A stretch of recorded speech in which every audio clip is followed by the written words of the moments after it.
I came across this small bird I saw in a neighbor's area gate in front of their building. It's a fledgling, couldn't get out because it was a deep step there to get to that first floor, or parlor floor, some people call it, and it couldn't get out. And I wanted to get it to the park nearby, where there are plenty of birds of the same species. Poor thing had some tangled up on his legs, plastic and human hair. I don't know how that happened, but it got pretty deep in that leg.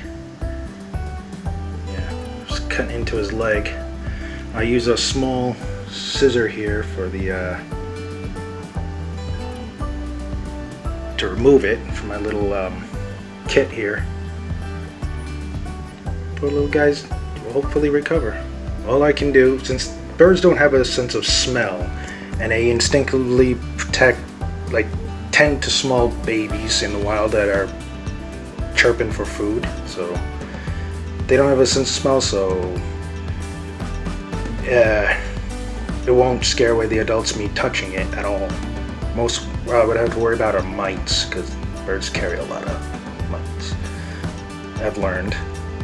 But yeah, they don't reject their young because you handle it. Mostly because you go near the nest, they would worry of a predator coming back for it and its young. They're smart, which is why they rely on eyesight and hearing mostly. Poor little guy's leg must be hurting, but he's alive. Say hi. I'm gonna let this little guy go and put him in the park. Plenty of bushes and trees there, and other birds just like it, always there. All the time I see them, so should be okay. The best I can do. Birds take a lot of care. I mean, they are difficult from what I've seen on videos on YouTube. All I can do is hope for the best. He's very close to flying. I've seen pigeons around town that have one leg and are still doing good at fully grown, so. And this guy still has his leg. All I can do is hope. We could all use a little hope.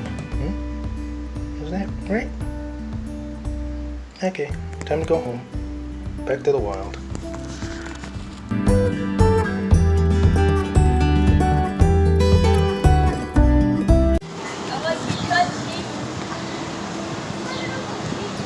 There he is.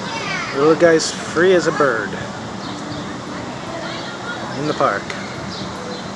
And another one of its kind right next to it.